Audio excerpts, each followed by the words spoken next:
हमारे सवारी के वचन सत्य नहीं होते हैं? क्या कारण है? और हमारी सवारी के समय हमें पता रहता है कि हम हैं, हम ही कर रहे हैं जो कुछ कर रहे हैं, लेकिन हमारा कंट्रोल नहीं रहता उसके ऊपर। तो इन सब चीजों का क्या कारण है, किस कारण से ऐसा होता है?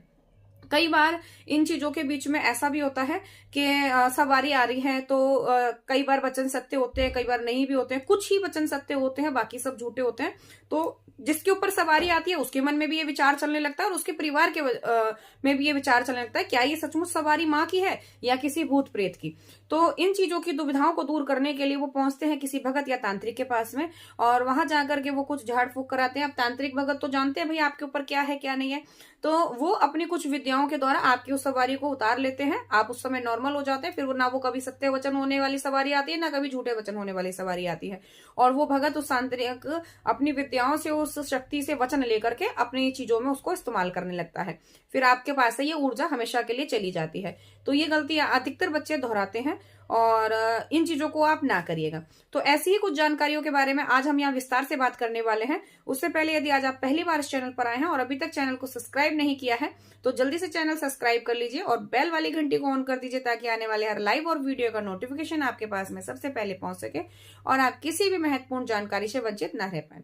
इसके अतिरिक्त यदि किसी बच्चे को मुझसे पर्सनली कोई समाधान करना है तो उसके लिए पीछे नंबर दिया हुआ है, इस नंबर पर अपनी सेवा जमा करके आप मुझसे पर्सनल कॉन्टेक्ट कर सकते हैं। काफी बच्चे लाइव में नंबर देख करके और वीडियोस में नंबर देखकर डायरेक्टली कॉल करते हैं। तो आपको मैं ये कहना चाहूंगी, ये नंबर सिर्फ उनके लिए है जो दरबार में नहीं आ सकते हैं। दरबार मेरा निःशुल्क चलता है, दरबार में आप शनिवार के दिन आ सकते हैं, बाकी पर्सनल बात करने का चार्ज ही है। तो आप लोग बिना फालतू में कॉल करके परेशान ना करें। तो शुरू करते हैं वीडियो।